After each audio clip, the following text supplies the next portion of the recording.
Selamat datang di Alur Donghua. Sebelum mendengarkan, jangan lupa subscribe, like, komen, dan share ya, biar Mimin tambah semangat. Selamat mendengarkan.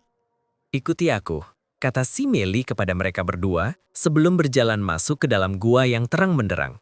Meskipun tidak memiliki sumber cahaya yang jelas, hampir seperti dinding-dindingnya sendiri yang bercahaya. Gua itu sangat panjang, karena mereka telah berjalan selama lebih dari 10 menit tanpa melihat apapun. Seberapa dalam gua ini?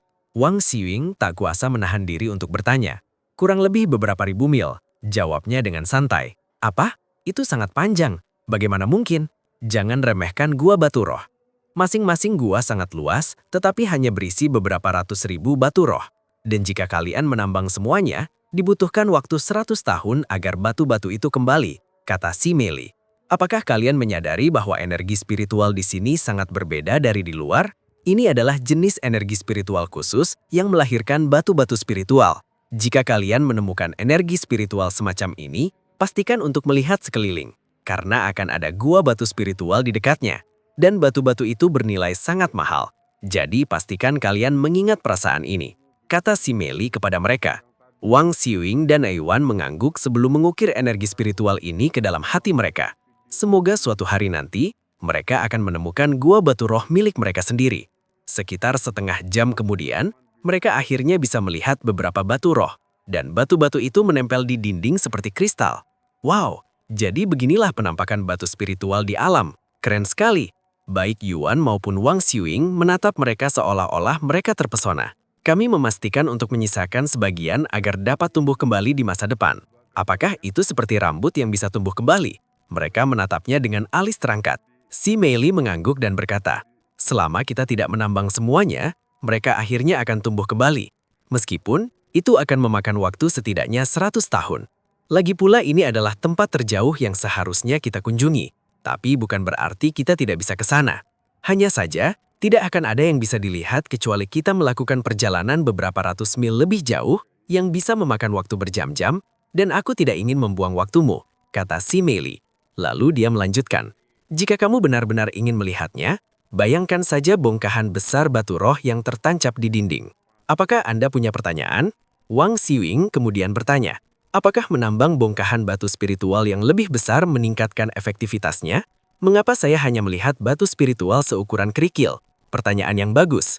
Sebenarnya ada alasan mengapa batu-batu itu berukuran kecil dan tidak lebih besar. Dan itu karena ukuran yang lebih besar tidak berarti akan memiliki energi spiritual yang lebih banyak. Batu spiritual seukuran kepalan dan batu spiritual seukuran kerikil akan memiliki jumlah energi spiritual yang sama. Begitulah cara langit mengaturnya. Namun bukan berarti Anda bisa membuat batu spiritual menjadi sangat kecil, karena batu spiritual akan kehilangan efektivitasnya jika terlalu kecil.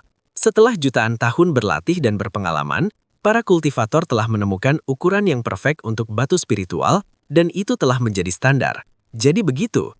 Beberapa waktu kemudian, mereka meninggalkan gua batu roh. Apa yang harus kita lakukan sekarang? Tanya Yuan padanya. Tidak ada yang bisa dilakukan selain berkeliling kota, kata si Meili. Lalu apa pekerjaanmu biasanya? Tanya Wang Xiuying padanya.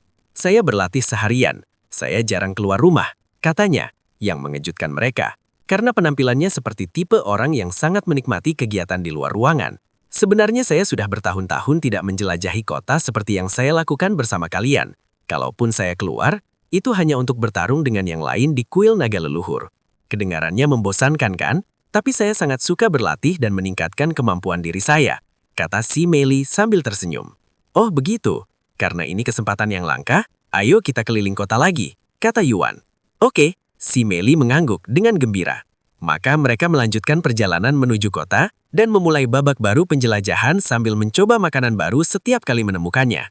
Waktu berlalu sangat cepat, dan dalam sekejap mata, hari sudah gelap. Yuan keluar dari permainan setelah makan malam dengan keluarga raja-raja. Saat Yuan keluar dari permainan dan kembali ke kamarnya, aroma yang kuat dan menggoda langsung menyerang hidungnya, membuat air liurnya segera tertarik. Wow, baunya luar biasa. Apa yang sedang dimasak Meshu? Yuan bertanya dalam hatinya, imajinasinya melayang-layang. Beberapa saat kemudian, Meshu masuk ke kamarnya dan membantunya duduk di tempat tidur. Apa menu makan malamnya? Yuan cepat-cepat bertanya padanya. Sup babi, jawabnya dengan suara tenang. dan dia melanjutkan. Meskipun masih seperti sup, ada potongan daging besar di dalamnya dan disajikan dengan nasi. Selama saya bisa mengunyahnya, saya tidak akan mengeluh, kata Yuan. Beri saya waktu sebentar, lalu Meishu meletakkan selimut di depannya untuk berjaga-jaga jika ada makanan yang tumpah, dan dia mulai menyuapinya sup babi. Makanan ini luar biasa. Dagingnya empuk seperti sate daging naga yang saya makan baru saja. Saya tidak tahu kalau kamu sehebat ini dalam memasak. Tentu saja sup kamu juga enak, tapi ini level yang berbeda. Yuan memujinya setelah satu suapan. Terima kasih, kata Meishu dengan senyum tipis. Karena ia tak bisa menahan rasa senangnya setelah mendengar pujian tersebut, terutama setelah bekerja keras selama training untuk mencapai level ini. Setelah makan malam, Meishu bertanya padanya, "Bagaimana perasaanmu?" "Ya, jujur saja saya belum kenyang, tapi makanannya enak sekali," kata Yuan. "Belum kenyang juga ya?" Ini saran Dokter Wang, tapi saya akan beritahu dia kalau kamu belum kenyang. Omong-omong, sebagai referensi, menurutmu berapa banyak lagi yang masih bisa kamu makan dengan ukuran seperti ini? Saya mungkin bisa makan 2 hingga 3 porsi lagi dengan ukuran seperti ini tanpa masalah, katanya. Sebanyak itu? Meishu menatapnya dengan mata melebar. Untungnya mereka punya banyak uang dari penjualan harta itu. Kalau tidak, akan sulit untuk memberinya makan. Oke, setelah makan malam, Meishu menyampaikan kabar tersebut ke Dokter Wang. Tentu saja Dokter Wang tidak terkejut bahwa makanan itu tidak cukup untuk Yuan, karena ia sengaja membuatnya agar Yuan tidak kenyang, sehingga perutnya dapat beradaptasi dengan diet baru. Lanjutkan memberinya makan dengan jumlah ini selama 3 hari ke depan, lalu Anda bisa perlahan meningkatkan jumlahnya. Instruksi Dokter Wang kepadanya melalui telepon. "Saya mengerti. Terima kasih," kata Meishu. Keesokan paginya, Yuan dan Wang Xiuying kembali mengikuti si Meili berkeliling kota. Dan dalam sekejap mata, hari lain pun berlalu. Ketiganya melanjutkan hal ini hingga 1 minggu penuh berlalu. Formasi teleportasi seharusnya siap dalam 3 hari, kata Kaisar Naga kepada mereka. 3 hari? Kalian mau melakukan apa? Melanjutkan berkeliling kota? Tapi kami sudah melihat hampir semuanya. Seandainya kalian punya lebih banyak waktu di sini, kita bisa pergi lebih jauh. Tanya si Meili kepada mereka. Ini mungkin terdengar aneh, tapi aku ingin berlatih tatapan naga bersamamu, kata Yuan tiba-tiba, membuat gadis itu terkejut. Kak, kau ingin berlatih tatapan naga denganku? Tapi berbahaya melakukannya di luar kuil naga leluhur, kata si Meili kepadanya. Khawatir ia akan melukainya secara permanen. Yuan berkata, "Benar, kau lebih berpengalaman dengan teknik ini, jadi kupikir kau bisa memberiku beberapa nasihat. Lagi pula, selama pertandingan kita, aku merasa lebih memahami teknik ini hanya dengan melihat matamu. Soal kemungkinan kau melukaiku, kau tidak perlu khawatir, aku akan baik-baik saja." "Ya, aku tidak keberatan," kata si Meili. Yuan lalu menoleh ke arah Wang Xiuying dan berkata, "Bagaimana denganmu?" "Jangan hiraukan aku akan mengawasimu dari belakang," katanya. Beberapa saat kemudian mereka tiba di halaman. "Aku sebenarnya tidak tahu nasihat apa yang harus kuberikan padamu. Jadi mari kita gunakan tatapan naga satu sama lain seperti yang kita lakukan saat pertandingan kita, dan lihat apakah kau bisa memahami sesuatu darinya," kata si Meili kepadanya. Yuan mengangguk. "Mari kita mulai perlahan."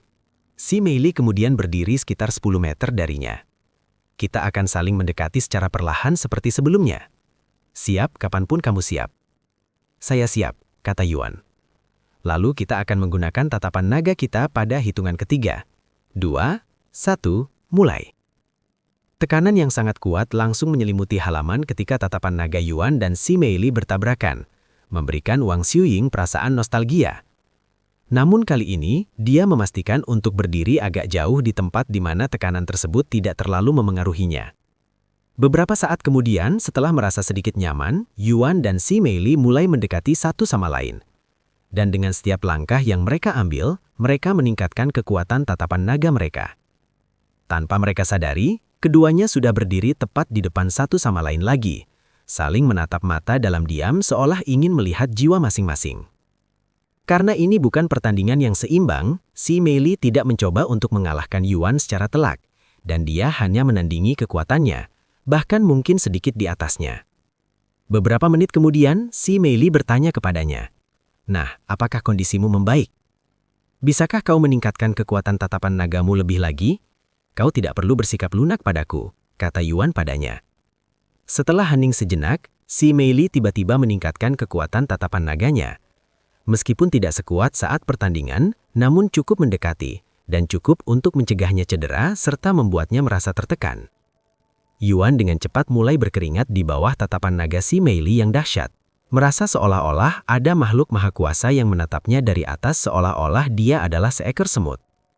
Beberapa menit kemudian, dalam keheningan total, begitu si Meili menyadari Yuan telah mencapai batas kemampuannya, dia memejamkan mata dan berkata, "Baiklah, mari kita istirahat di sini.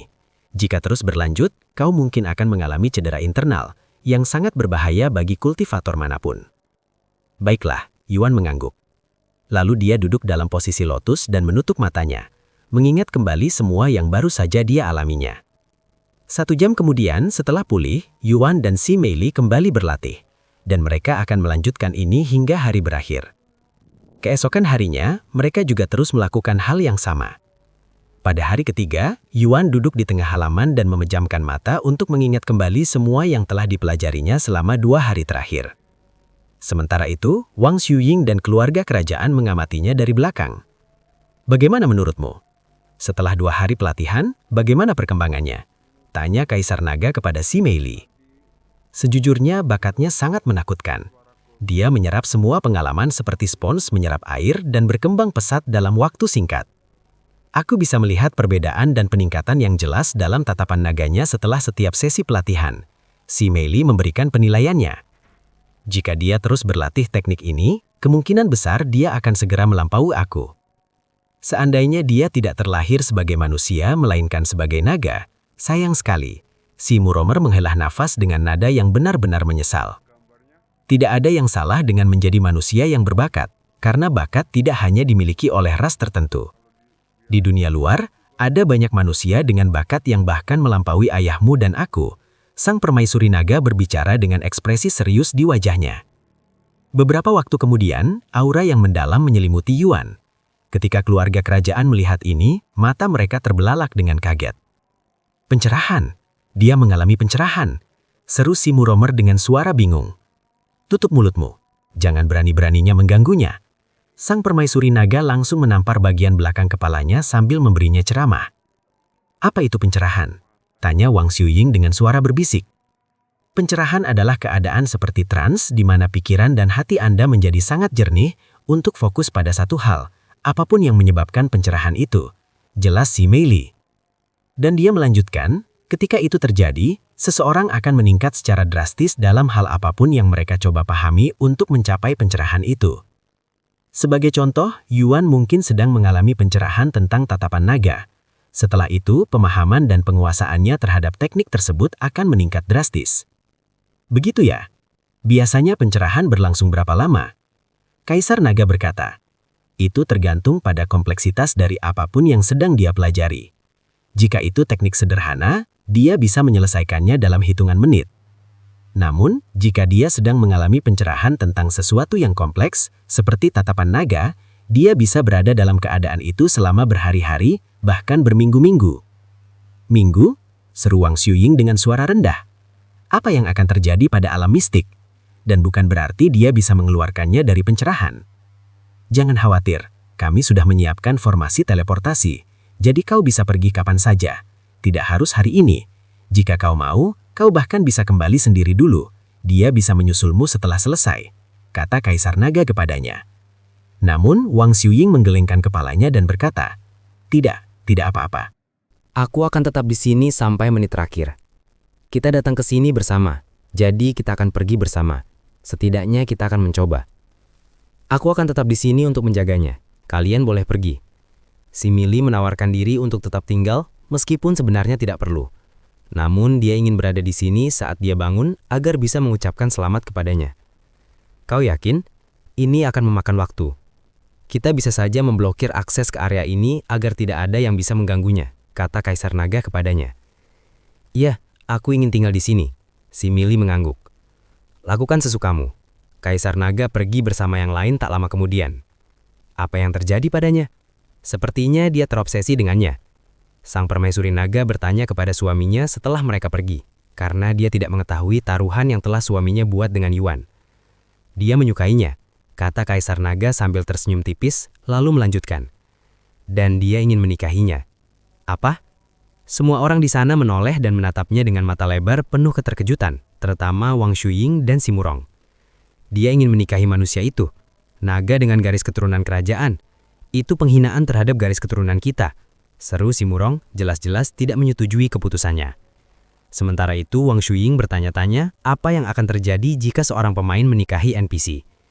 Ada banyak pemain di luar sana yang saat ini menjalin hubungan romantis dengan NPC. Jadi kurasa pernikahan bukanlah hal yang terlalu mustahil, pikirnya dalam hati.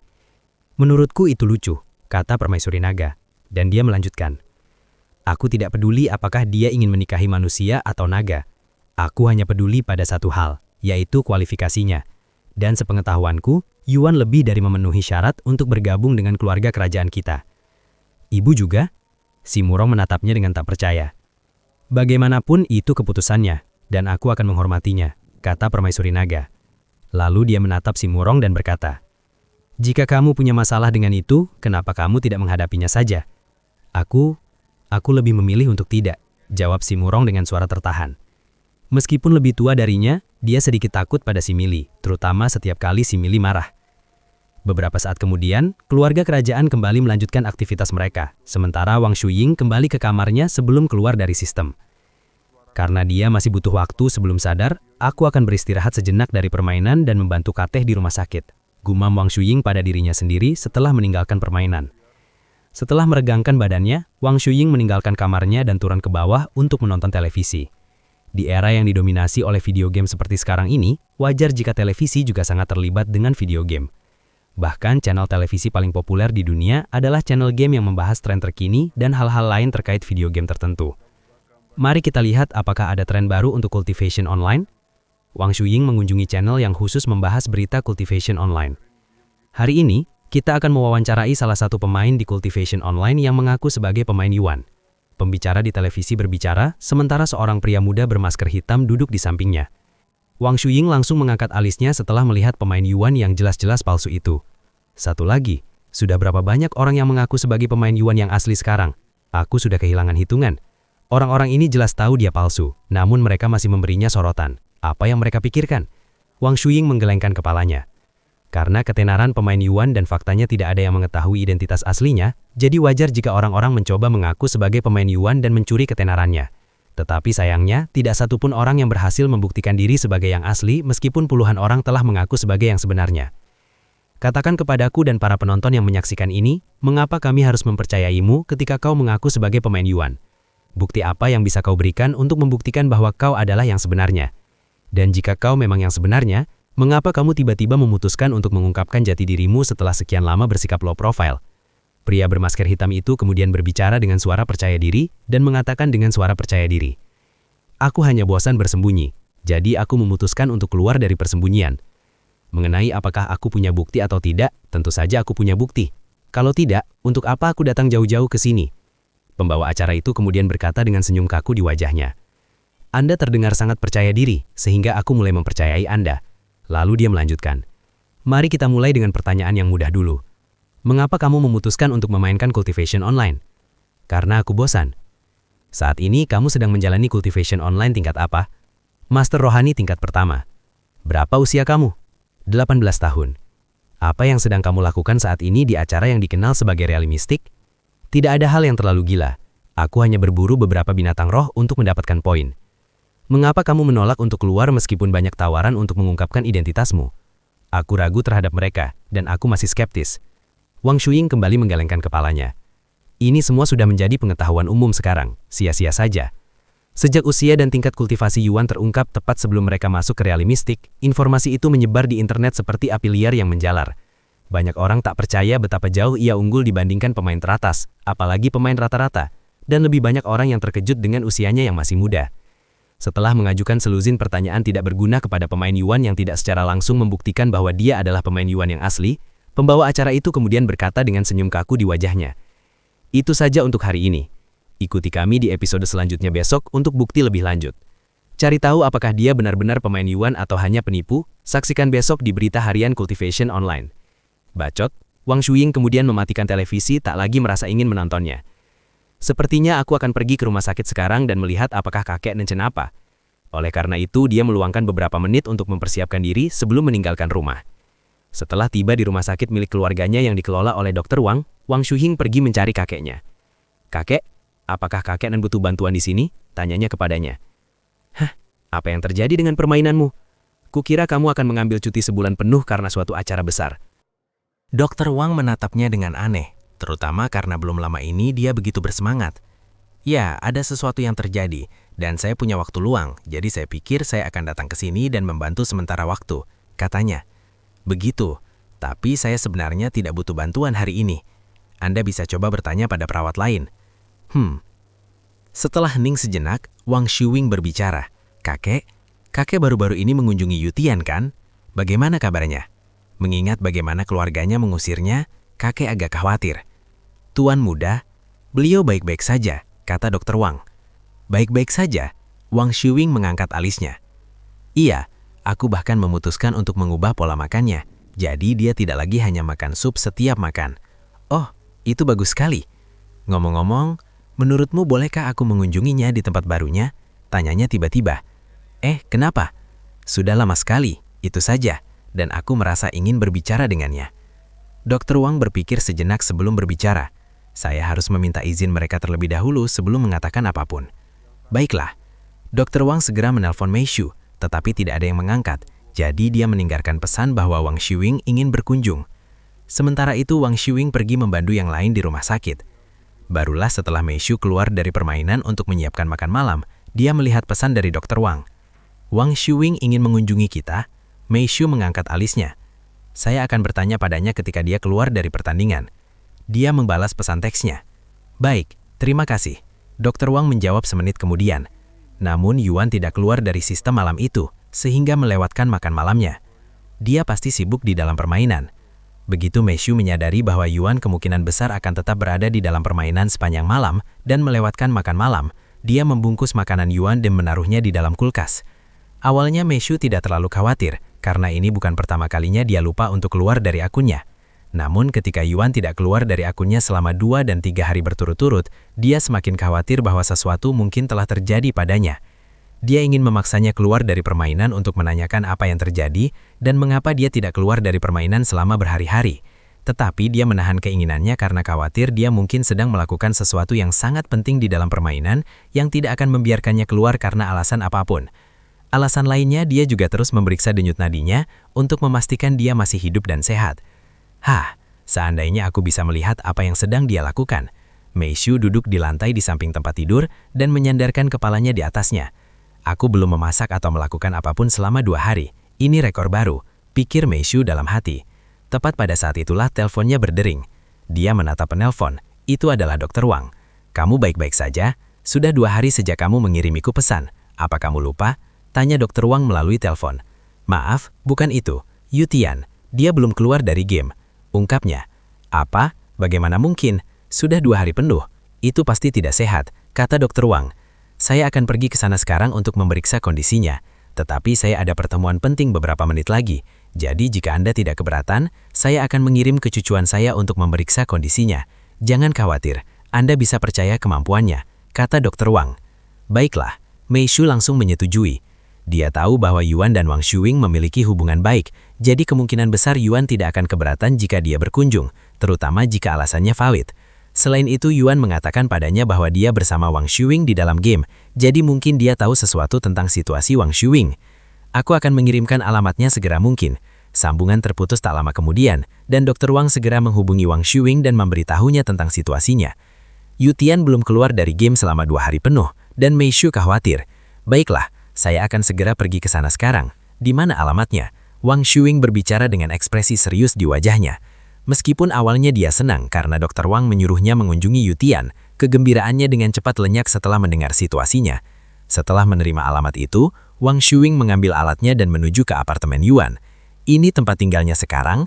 Wang Shuing mengangkat alisnya melihat apartemen di hadapannya. Beberapa saat kemudian dia masuk ke elevator dan pergi ke lantai 17.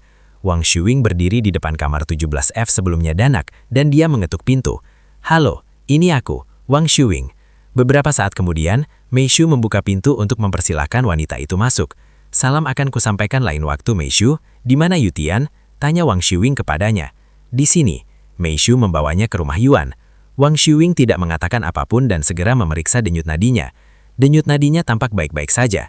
Wang Xiwing menghembuskan napas lega setelah memastikan bahwa dia tidak dalam bahaya. Jadi, apakah dia memberitahumu apa yang sedang dia lakukan saat terakhir kali kalian berbicara? Apa kamu tahu mengapa dia tidak keluar dari game? Terkadang aku juga lupa waktu dan tetap berada di dalam game lebih lama dari yang aku inginkan. Namun 2 hari penuh agak terlalu lama. Apalagi dia tahu bahwa kamu akan memasakkan makanan untuknya, kata Wang Xiwing.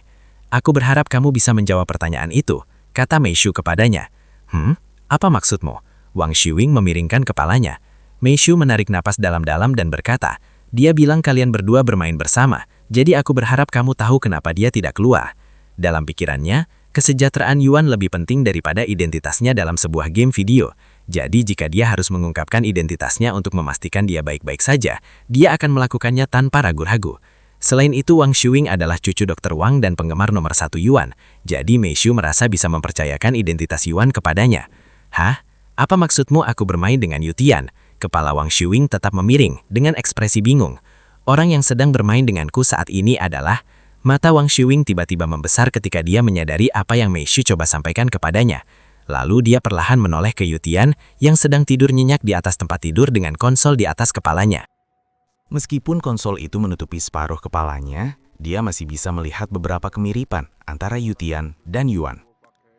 Apakah kau mengatakan bahwa Yutian adalah pemain Yuan? Wang Xiwing menanyakan hal itu untuk memastikan, karena dia tidak percaya. Meishu mengangguk tanpa berkata apa-apa. Jadi dia tahu siapa aku selama ini, gumam Wang Xiwing dengan suara rendah. Tak disangka selama ini dia bermain-main dengan idola nomor 1-nya, Yutian, tanpa menyadarinya. Dan dia bahkan melihat wajahnya. Sungguh kesalahan besar yang dia lakukan. Tolong rahasiakan ini di antara kita, Wang Xiwing. Kita tidak bisa mengambil resiko identitasnya terbongkar. Itulah sebabnya dia tidak memberitahumu, kata Meishu padanya setelah itu. Jangan khawatir, aku tidak akan memberitahu siapapun. Aku janji, kata Wang Xiwing cepat setelah tersadar dari lamunannya. Meishu mengangguk. Aku percaya padamu. Lagi pula sekarang setelah aku tahu Yutian adalah pemain Yuan, aku mengerti mengapa dia bersikap seperti ini, kata Wang Xiwing. Dan dia melanjutkan, saat ini dia sedang dalam keadaan pencerahan dan aku diberitahu bahwa dia tidak akan bangun sampai dia selesai. Pencerahan? Berapa lama lagi sebelum dia bangun? Tanya Meishu. Wang Xiwing menghela nafas dan berkata, saya diberitahu bahwa ini bisa memakan waktu berhari-hari, bahkan berminggu-minggu. Minggu? Seru Meishu. Beberapa hari saja sudah terasa sangat lama, apalagi sampai beberapa minggu. Bisakah seseorang bertahan hidup selama itu tanpa makan? Jangan khawatir Meishu, aku tahu apa yang kau pikirkan, tapi ada banyak orang di luar sana yang tetap berada di dalam game selama lebih dari seminggu tanpa masalah, kata Wang Xiwing padanya. Meskipun kau mengatakan itu, aku tidak mau membiarkannya tetap berada di dalam game begitu lama. Aku tidak ingin sesuatu terjadi padanya, kata Meishu sambil merasa khawatir. Wang Xiwing mengangguk dan berkata, aku juga berpikir begitu, jadi mari kita beri dia 1 atau 2 hari lagi untuk pergi sendiri sebelum kita membangunkannya secara paksa. Lalu dia melanjutkan, saya akan memantaunya di dalam game, dan Anda akan memantaunya di sini. Baik, Meishu mengangguk. Beberapa waktu kemudian, setelah memastikan bahwa Yuan benar-benar baik-baik saja dan sehat, Wang Xiwing meninggalkan tempat itu dan kembali ke rumah. Ternyata pemain Yuan itu Yutian selama ini. Aku tidak percaya. Wang Xiwing berbaring di tempat tidurnya dan menatap langit-langit kosong dengan tatapan linglung untuk waktu yang sangat lama. Beberapa saat kemudian, dia masuki game dan pergi ke halaman belakang istana kerajaan, di mana Yuan masih duduk dalam posisi lotus dengan mata tertutup. Duduk beberapa meter darinya adalah Xi Meili yang menatapnya dengan ekspresi mendalam, pikirannya tak terjawab. Beberapa saat kemudian, Wang Xiwing duduk di samping Xi Meili. Xi Meili tidak berkata apa-apa, seolah-olah dia tidak menyadari Wang Xiwing duduk di sampingnya. Dia Yutian, pikir Wang Xiwing dalam hati sambil menatap wajah tampan Yuan. Setelah keheningan sejenak, Xi Meili tiba-tiba berkata, aku sangat menyukainya. Hah? Wang Xiwing menoleh dan menatap Xi Meili dengan ekspresi terkejut di wajahnya. Xi Meili bersikap seolah tidak ada yang aneh dan melanjutkan dengan suara tenang. Dia satu-satunya orang yang berhasil menarik perhatianku begitu besar. Bahkan sekarang, aku tidak bisa mengalihkan pandanganku darinya. Bagaimana denganmu? Apakah kau menyukainya sama seperti aku? Shimeli tiba-tiba bertanya, membuat gadis itu terkejut. Wang Shuing kemudian menoleh ke arah Yuan dan berkata sambil tersenyum. Aku sangat mengaguminya. Mengaguminya? Shimeli akhirnya menoleh ke arahnya dan menatapnya karena terkejut dengan jawaban Wang Shuing. Wang Shuing mengangguk dan berkata, dia di usia yang sangat muda mampu membuat banyak orang terkesan dan terpengaruh oleh bakatnya, dan aku adalah salah satu orang yang telah dipengaruhinya. Bakatnya memang luar biasa. Aku agak mengerti perasaan itu, karena dia juga telah mempengaruhiku hanya dengan memamerkan bakatnya. Shimeli mengangguk. Tunggu sebentar. Aku kira kau tidak mengenalnya, karena kau bilang kau mengikutinya secara iseng. Shimeli tiba-tiba menyadari hal ini. Senyum kanggung muncul di wajah Wang Shuing, dan dia berkata, well, memang, awalnya aku juga berpikir begitu, tapi ternyata aku sudah mengenalnya cukup lama. Maaf, tapi saya tidak mengerti, kata Shimeli. Tidak apa-apa jika kau tidak mengerti, karena aku juga sedang berusaha memahaminya. Keduanya kembali terdiam tak lama kemudian, dan mereka terus menatap Yuan dengan tatapan kosong dan pikiran mereka masing-masing. Di akhir hari, tepat saat Wang Shuing sedang bersiap-siap untuk keluar dari permainan, dia menyadari bahwa aura di sekitar Yuan mulai berubah. Apa yang terjadi padanya? Dia tak tahan bertanya. Tidak bisa dipercaya. Namun Shimeli tidak menjawab dan hanya bergumam dengan ekspresi tidak percaya di wajahnya. Apakah terjadi sesuatu? Wang Shuing menjadi khawatir. Tidak. Hanya saja, dia sudah hampir mencapai akhir pencerahannya. Dengan kecepatan ini, dia akan selesai sebelum matahari terbit, kata Shimeli dengan suara gugup. Baru 3 hari sejak dia mulai pencerahannya untuk tatapan naga, teknik yang sangat mendalam untuk naga, dan dia sudah mencapai akhirnya. Aku hanya bisa menggambarkan bakat pemahamannya sebagai sesuatu yang seperti dewa. Sebagai perbandingan, ketika pertama kali aku menguasai teknik ini, aku membutuhkan waktu 3 bulan untuk menyelesaikan proses penguasaan. 3 bulan, Wang Shuing menatapnya dengan mata terbelah, karena dia tidak bisa membayangkan siapapun duduk di sana non-stop selama 3 bulan lamanya.